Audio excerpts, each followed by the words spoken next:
What's up, guys? Gaonan here, and welcome to Season 2 of Drafting to Masters. Last season, we finished ranked 24 without drafting in the last 2 weeks of the season. Overall, we had a 63% win rate. If you missed my climb last season, I've included the playlist in the top right corner of this video. Finally, I wanted to ask that if you're enjoying the content to subscribe to the YouTube channel. I'm trying to hit some YouTube tiers to help grow the channel, and I would appreciate your help in that endeavor. Without further ado, let's get into the first draft of the season. So not a very exciting first pack of the season. Long Live the Queen is pretty much unplayable. Not great commons. The best ones are Hot Blood Barbarian and Cut Ties. And then there's Surgeon Saw at uncommon. I think Surgeon Saw is great in draft. Lifesteal helps in a racing situation. Dark Return is a very strong spell to bring back, your powerful flyer that died or something like that. So I'm just taking Surgeon Saw here. Okay, this pack is a little bit more interesting. We've got Living Example, which is nice. We've got Cabal Standard to stay on faction. We've also got Pathlighter, which is pretty decent. I'd say those are the three cards you want to look at. Most likely not even Pathlighter, really just the Standard and Living Example. And I think I'm going to take Living Example here. Its effect is just game changing. Even if you can't play it on turn 2, if you play it on turn 3, it's still very powerful. So I'll take Living Example here, but it is hard to pass up this Cabal Standard. Okay, now we've got the other Inspire half in Xenon with Lethride Target Caller. We've also got Cut Ties, Subterranean Sentry, Entrancer, and Back Alley Delinquent. But I'm just going to take the best Inspire card here and take Lethride Target Caller. A lot of good Xenon cards coming through. We've got Entrancer again, Blade Whirl, Pensive Lumen, Training Ground.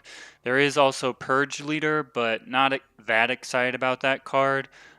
Given that we have these Inspire cards, Training Ground is very strong, but I think you're more likely to see those later in the pack. So I think I'm just going to take the more powerful Blade Whirl here because it's so powerful with flyers and unblockable guys, which are kind of your win conditions in the Xenon deck. So I think I'm going to take Blade Whirl here. Alright, still great time cards coming through. No Shadow at the moment, but could just be an anomaly. We've got Watchful Amanera, we've got Wormstone. Spiteful Lumen is even playable now that it's a 3/3 for 3. Grave Tender's okay. I think I should be looking between Amanera and Wormstone. Wormstone is kind of slow, can be awkward at times, and 7/7s don't always win you the game. You don't get to get the Inspires off on those Sandworms from the Wormstone, so that's also something that doesn't really synergize with what we've got going so far. Whereas Watchful Amanera, you've got the scouting ability, so you can see what units are coming up and then make your draws better. So I like Amanera here. It's a nice butt to hold the ground while we wait to win in the air with unblockable guys. This is a pretty late Peacekeeper's Helm, but we do have good Shadow cards as well, so I think I'm going to stay in Shadow and just take this Sludge. Umbrin is reasonable as well, but given that we don't have any Wisps at this point, I think Sludge makes more sense. Another Lethride Blade Whirl, we're pretty happy about that. Could also take Vial Varmint here, but I like Blade Whirl a lot more than I like Varmint, so I'm just going to take Blade Whirl here. That's a very late Welding Torch coming through. Could take it to potentially splash it, but we do have just a reasonable 2-drop in Living Offering. It's pseudo removal with the sacrifice ability and guaranteed tribute if that's something you need in your deck. So I'm just going to take Living Offering here. We'll take Spite Feeder, probably not going to play it. Hair Trigger Pistol's pretty good. And these are just kind of autopilot picks. And into pack 2. We are firmly in Xenon at this point. We don't have access to any other colors. We did get a couple of Primal cards at the end, but nothing that's like drawing us into Primal. And I don't think any of these cards are pulling us in a different direction. We're not super happy with the Umbran Thirster, but there is a decent amount of lifesteal in Xenon, so I think it's okay to take Thirster here, just because there's not anything else that's so powerful that it's pulling us another direction. So we'll take Thirster. Thorn Beast is a solid 3-drop. Premonition Wisp can be very good if you have enough lifesteal to get the ultimate off. And Ephemeral Wisp, I wouldn't really play that card in draft. Other notable cards that aren't in our colors would be like Confessor. I think that would be the best other card. So I think I'm just going to take Thorn Beast here. I like the card a lot. If we do draw a Sludge late, this gives us an out to sacrifice it. If we play Spite Feeder, another way to pump Thorn Beast, because a 5/5 on turn 3 is pretty hard to deal with. So some decent primal coming through, but still not going that direction. Gonna stick on the Xenon plan. Bold Adventure is good. I don't think it's better than Dispel. I think I'd rather take the Dispel here just because we don't have a ton of removal so far, and it does replace itself. So I like Dispel quite a bit. I'll take the Predator's Instinct here. It's the best of these potential killer spells that you can get in draft, so I'll take it over Devour here. Dark Return is great. I think it's better than Slasher, so we'll just take it. I'm going to take this hatchling. I don't know if we'll be able to splash it. We haven't seen any banners yet, but if we get Found Banner or Legion Banner, then we do have the potential to splash this hatchling. So we'll take it because I think it's better than a second Predator's Instinct. So a lot of unexciting cards here. We're pretty heavy on 3-drops at this point. Don't think we would play Disjunction, so just going to take Premonition Wisp in case we get there with some of the lifesteal synergies, so I think it's better than the rest. Second Dark Return is pretty welcome. I don't think Excavate is very good, and Cover of Darkness is a decent finisher, which actually might be something we need, but I think we're more likely to see another Cover of Darkness than we are another Dark Return, so I'll take it here. So time is definitely open if Archive Curator is, the 8th pick in a pack. So very happy to see that. Dispel and Xenon Destroyer. I'm going to take Xenon Destroyer over a second Dispel. Dust Caller's probably not making the cut since we're pretty heavy on 3-drops at this point, but it's fine to take it here. And Recano Banner. So we have a ton of playables so far. I think I'm just going to take Flashy Duelist for the 2-drop. Synergizes well with target color and helps pump that Sewer Sludge a little bigger. And if it's not relevant on the board, can always be sacrificed to Thorn Beast.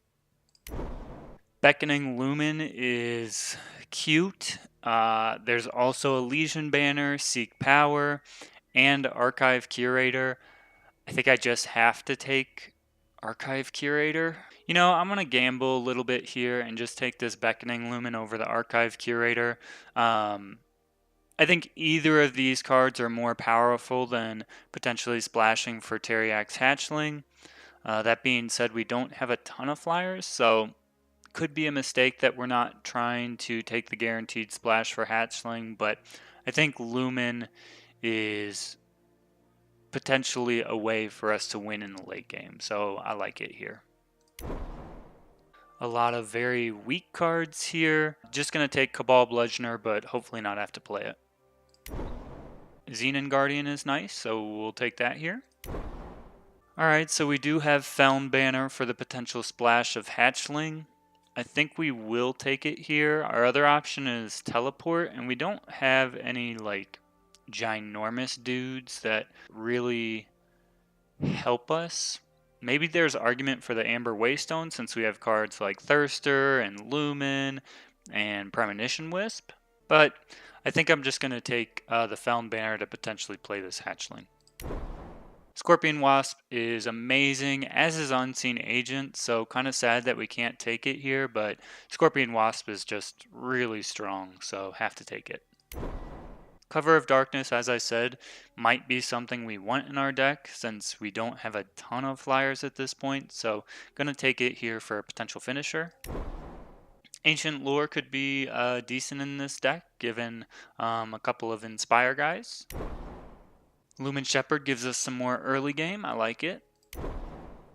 We're not super excited about Nightfall, so don't think we're going to take Waystone here, but also don't think we super need this Voyaging Lumen, so I guess I'll take the Waystone. And just some autopilot picks in the pack. Alright, so before we make any picks here, let's do a quick unit count. Alright, so we're at 19 units right now, so not a bad place to be. Obviously, some questionable ones can go in the end, but yeah, I think we're in a pretty good spot. We've got a lot of playables, deck is looking pretty decent, and right now I'm looking at this Preserver of Dualities. We don't have a ton of Radiance, but I think we have enough to make Preserver reasonable, and I think it's more reasonable than Mistress of Light. So I'll take Preserver here. Xenon Life Speaker is amazing in our deck. Also, Crow is here. That's disgusting. I wish I was in Primal at this point because I love that card. But yeah, I think I'll just take Life Speaker here and hope we see another Training Ground would be really nice. Stinging Wind, I'm not like super excited after the nerf. Also don't really like Journey Guide. So I'll take Meditation. We do have Predator's Instinct, so there is some synergy there with Meditation. And also, once again, Primal is clearly open because Merchant comes through right after Crow. And Changey Stick. So Shadow Stalker is the clear pick here. Sandspout Mirage is not great. It looks good on paper, but most of the time it doesn't work out the way you want it to. So just going to take Shadow Stalker here and, you know, help with the strategy of having some unblockables and having some flyers. A second Changey Stick. Oof. Just going to take another Sewer Sludge here. None of these cards are super exciting for us. I don't know if either of these cards even make the deck, so maybe this isn't something to mull over that much. We'll take the hold up, why not? We already have the better finisher, so we'll take a second killer effect over meh body. Okay, here I guess we will take Sandspout Mirage, but probably not going to play it. So Training Ground is great for us. Coronal Umbran is pretty good in the Wisp Radiant deck, but we are pretty low on 1 and 2 drop. So we've got about 5 2 drops that are reliable because Target Caller and Living Example shouldn't really be considered 2 drops. So I'm going to take the Training Ground here over Umbran. All cards we probably aren't going to play. We'll take a second Meditation. And some final autopilot picks. So as I said, we got a ton of playables in this deck, and right now we really need to focus and get some of this cut down. With only one primal source, we're just going to cut Hatchling. I don't think the power level is worth the potential cost and consistency, so we'll take that out. And now we get to focus. We need to cut a lot of units and cut some of these bad spells as well. So I'm going to cut out one Meditation already, keep the Predator's Instinct and Training Ground. Death Strike and Hold Up can go. And I think this is where we're at for spells. So now we just need to look at units and cut about 7 of them probably. Cards I'm not super excited about would be Mirage, Duskcaller. Things that I'm thinking about, I don't know if I love this Bludgeoner. I think it can probably go just because we only have 2 attachments and we probably want to put them on flyers or on blockable guys rather than him. So I think he's out of the deck. Then I think we really need to focus on the 3-drop slot because we've got a lot of them. But looking at the 3-drops, I really don't want to cut any of them. Shadow Stalker, like, maybe gets cut here because we only have it and Cover of Darkness for Nightfall. So I don't think it's that relevant. So I'm going to cut the Shadow Stalker here. The lifesteal synergies are, I think, going to be more important for us. You know, Life Speaker.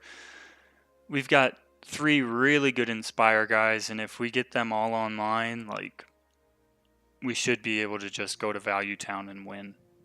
So I think one of the Sewer Sludges can go, maybe even both, but maybe I like Sewer Sludge more than Flashy Duelist. But I like Flashy Duelist because it has the potential to trade up pretty regularly.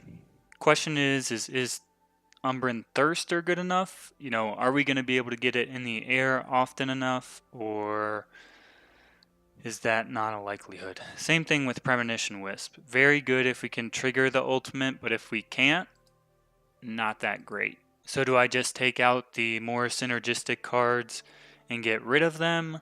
Because that would put me right where I want to be. Am I super attached to the Spite Feeder? Probably not, but it does synergize well with Preserver of Dualities. I think I'm going to take out the Spite Feeder, and then we just need one more cut. So as far as 1 and 2 drops, we've got... So we only have 4 1 and 2 drops at the moment. That's a little concerning. 3 drops, we have plenty. And then 4 drops, we have quite a few, but I don't want to cut any of those. And Umbran Thirster at the 5-drop slot, I think, is the only questionable piece here.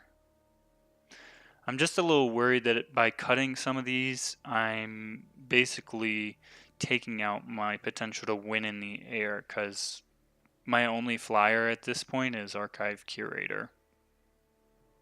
Maybe that doesn't really matter because we'll put enough pressure early on, and we've got Cover of Darkness for a finisher, and we've got lots of recursion. So I'm going to take out this Umbran Thirster and then get the power added to the deck, because I think this is a 17 power deck. We don't have a ton of flood protection. Xenon Guardian is good. Preserver's ability is good as well, but I think 17 is the right call for this deck. Oh, and I forgot about Training Ground, so we actually have 5 1 and 2 drops. So that makes it a little bit better. And then Lumen Shepherd adds a 6 as well, so we're doing okay. So let's get the power add to the deck. We've got this Waystone for Nightfall.